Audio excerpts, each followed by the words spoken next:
ओम त्र्यंबकं यजामहे सुगंधिं पुष्टिवर्धनम् उर्वारुकमिव बन्धनान् मृत्युर्मुक्षीमामृतात्।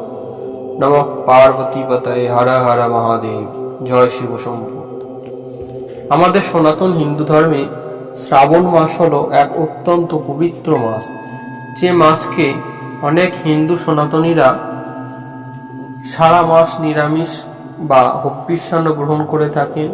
অনেকে দেবাদিদেব মহাদেবকে সন্তুষ্ট করার জন্য ছুটে যান বড় বড় শৈব তীর্থকেন্দ্রে, বা অনেকেই ছুটে যান দ্বাদশ জ্যোতির্লিঙ্গে দেবাদিদেব মহাদেবকে দর্শন করার জন্য ও মহাদেবের কৃপা লাভ করার জন্য।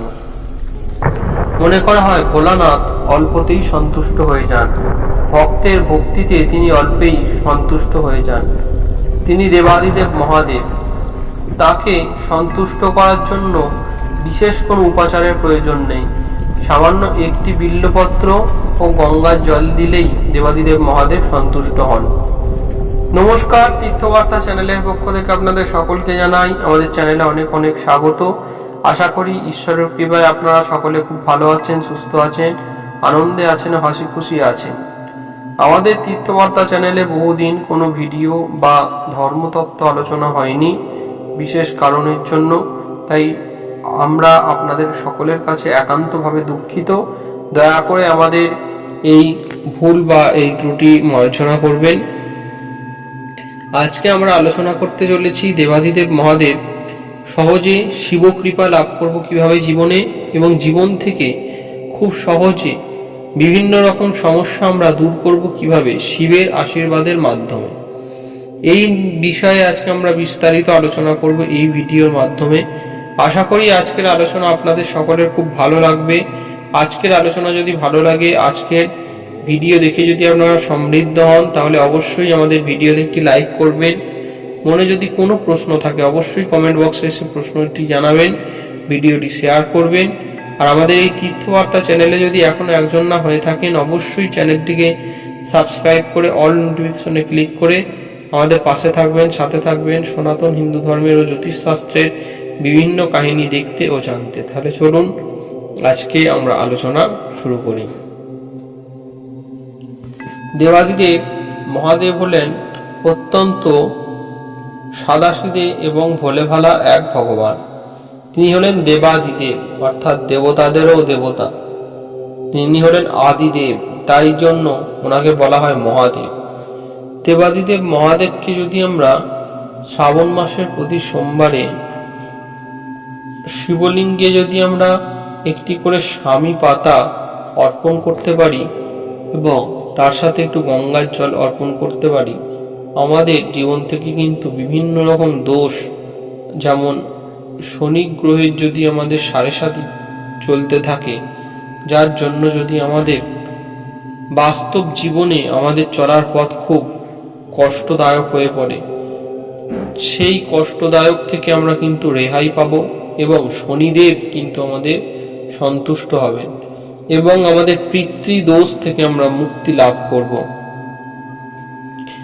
যে সমস্ত বাচ্চারা পড়াশোনা করতে চাইছে না বা পড়াশোনা একদম ভুলে যাচ্ছে, যাদের পড়াশোনা একদম মাথাতেই থাকে না, পড়াশোনার প্রতি যেন একটা বিরক্তিবোধ, তাই প্রতি সোমবার যদি বাবা মহাদেবকে সেই সব বাচ্চাদের দিয়ে দুগ্ধ দ্বারা অভিষেক করাতে পারেন, তাহলে বাচ্চার কিন্তু অটোমেটিক পড়াশোনায় মনোযোগ ফিরবে এবং সেই বাচ্চা কিন্তু অবশ্যই মন দিয়ে পড়াশোনা করবে এবং ভালো পরীক্ষায় কিন্তু ফলাফল করবে।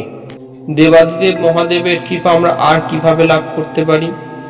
যে সমস্ত জলযাত্রী বা যে সমস্ত তীর্থযাত্রীরা গঙ্গা থেকে জল তুলে বাবা তারকনাথের চরণে নিয়ে যাচ্ছেন, আমাদের হুগলি জেলার এক বিখ্যাত মন্দির তারকেশ্বরে বাবা তারকনাথের ধাম, বাবা তারকনাথের মাথায় ঢালবেন বলে নিয়ে যাচ্ছেন, কিংবা অন্য কোনো মন্দির, বাবা জল্পেশ হতে পারে, বাবা ঘুষ্মেশ্বর হতে পারে, বিভিন্ন জায়গায় বিভিন্ন শৈব তীর্থক্ষেত্রে যে বাবা ভোলেনাথের জন্য আপনারা গঙ্গার জল বয়ে নিয়ে যাচ্ছেন, অবশ্যই নিয়ে যান। কিন্তু যে সমস্ত তীর্থযাত্রীরা বাবার জল নিয়ে যেতে খারাপ বা নোংরা ভাষায় কটূক্তি করছেন, এমন ভাষায় কথা বলছেন বা এমন কিছু বাক্য প্রয়োগ করে ফেলছেন যেখানে স্বয়ং দেবাদিদেব মহাদেবকে কিন্তু আপনারা অপমান বা অসম্মান করছেন।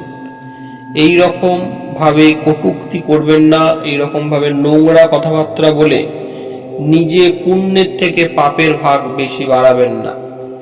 আপনার জীবনে পাপের ভাগ কিন্তু বেড়ে চলেছে পুণ্য করতে গিয়ে, এটা কিন্তু মাথায় রেখে দিতে হবে।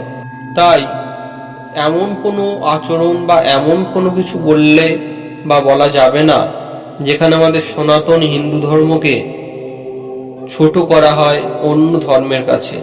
তাই আপনাদের সকলের কাছে একান্ত অনুরোধ করব, আপনারা সকলে বাবার শিষ্য, আপনারা সকলে বাবার ভক্ত, তাই বাবার গুণগান করুন, বাবার জয়গান করুন। এমন কোনো কিছু বলবেন না যেখানে স্বয়ং ত্রিকালদর্শী মহাদেবের অপমান হয়।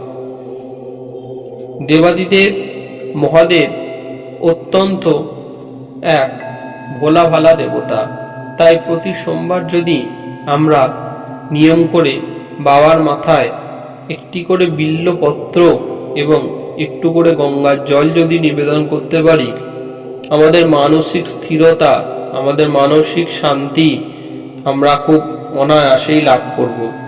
আমাদের মানসিক চঞ্চলতা কেটে যাবে, আমাদের মন শান্ত হবে, আমাদের মনে দেবাদিদেব মহাদেবের প্রতি এক প্রেম, ভালোবাসা, নিষ্ঠা ও ভক্তি বিরাজ করবে। তাই আপনাদের সকলের কাছে অনুরোধ করব, প্রতি সোমবার শিব নাম জপ করুন এবং দেবাদিদেব মহাদেবের অভিষেক করান। দেবাদিদেব মহাদেবকে বিল্লপত্র, গঙ্গার জল শিবলিঙ্গে নিবেদন করুন। যে সমস্ত মানুষরা দীর্ঘদিন ধরে রোগে ভুগছেন, যে সমস্ত মানুষরা দীর্ঘদিন অসুখে ভুগছেন, সেই সমস্ত মানুষদের নামে বাড়িতে এই শ্রাবণ মাসে আপনারা শিব পূজা বা রুদ্রাভিষেক করাতে পারেন। সেই রুদ্রাভিষেকের জল সেই অসুস্থ ব্যক্তির মুখে দিতে পারেন। বাবা তারকনাথের কৃপায়, ভোলানাথের আশীর্বাদে সেই ব্যক্তি খুব তাড়াতাড়ি কিন্তু সুস্থ হয়ে যাবে এবং স্বাভাবিক জীবন ফিরে পাবে। যে সমস্ত মানুষরা শিব পূজা করতে পারছেন না বা শিব মন্দিরে যেতে পারছেন না, তাদেরকে বলবো, আপনারা যদি বাবা তারকনাথের সেবকদের কিছু সেবা করেন, যারা শিব নাম করছেন এবং যারা শিব মন্দিরে জল নিয়ে যাচ্ছেন, সেই সমস্ত ব্যক্তিদের যদি সেবা করেন আপনার সাধ্যমতো উপাচার দিয়ে, যদি জল দান করেন বা কিছু যৎসামান্য খাদ্যবস্তু দান করেন, যা দিয়ে তাদের খিদে তৃষ্ণা মিটবে, এরকম বস্তু যদি দান করেন, বাবার কৃপায় আপনাদের জীবনে আর্থিক দিকে অনেক উন্নতি লাভ হবে।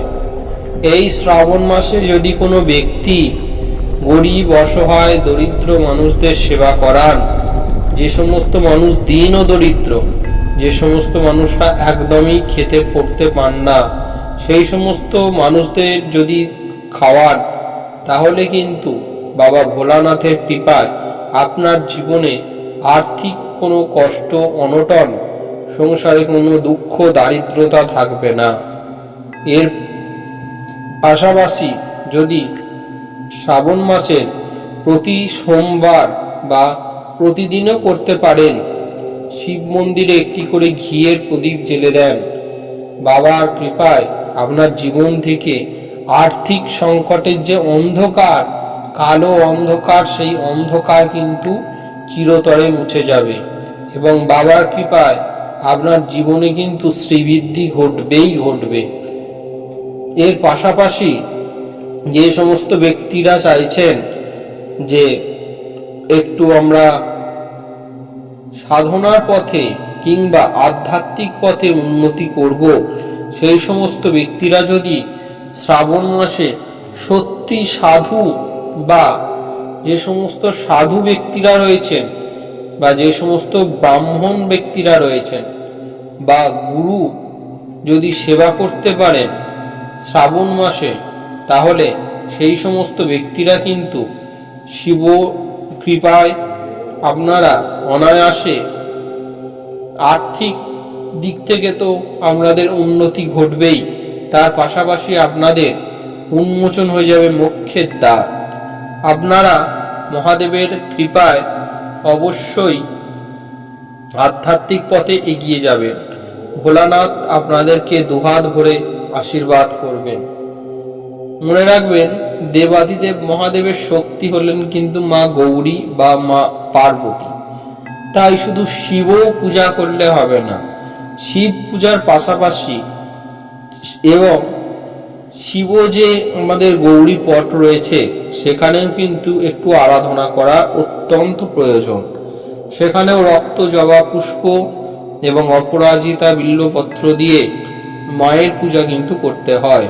সেখানেও কিন্তু প্রণাম করতে হয়, ওম সর্বমঙ্গল মঙ্গলে শিবে সর্বার্থ সাধিকে শরণ্যে ত্র্যম্বকে গৌরী নারায়ণী নমস্তুতে। কারণ শিব ও শক্তি উভয়েই কিন্তু এই জগৎকে সৃষ্টি করেছেন। তাই আমরা আসুন সকলে মিলে একসাথে শিবশক্তির ব্রতের পূজায় একসাথে ব্রতী হই। কোনো দোষ মুক্ত, কোনো ত্রুটি মুক্ত পুজো নয়, সাক্ষাৎ পিতা ও মাতার সেবা কার্যে নিযুক্ত হই। নমস্কার। এই ছিল আজকে আমাদের শ্রাবণ মাসে সহজে কিভাবে আমরা শিব কৃপা লাভ করব, শিব কৃপার মাধ্যমে জীবনের সমস্ত সমস্যার সমাধান করব, সেই বিষয়ে বিস্তারিত আলোচনা করলাম এই ভিডিওর মাধ্যমে। আশা করি আজকের আলোচনা আপনাদের সকলের খুব ভালো লাগবে। আজকের আলোচনা যদি ভালো লাগে অবশ্যই আজকের ভিডিওতে একটি লাইক করবেন। মনে কোনো প্রশ্ন থাকলে অবশ্যই কমেন্ট করে প্রশ্নটি জানাবেন। আজকের আলোচনা আমরা এখানেই শেষ করলাম। আবার দেখা হবে পরবর্তী কোনো সনাতন হিন্দু ধর্মের ও জ্যোতিষশাস্ত্রের নানান জানা ও অজানা কাহিনী নিয়ে। ঈশ্বরের চরণে প্রার্থনা করি আপনারা ততক্ষণ সকলে খুব ভালো থাকুন, সুস্থ থাকুন, আনন্দে থাকুন ও হাসি খুশি থাকুন। আর দেখতে থাকুন আমাদের এই ছোট্ট চ্যানেলটি তীর্থবার্তা। নমস্কার। হর হর মহাদেব। নমঃ শিবায়। হরে কৃষ্ণ।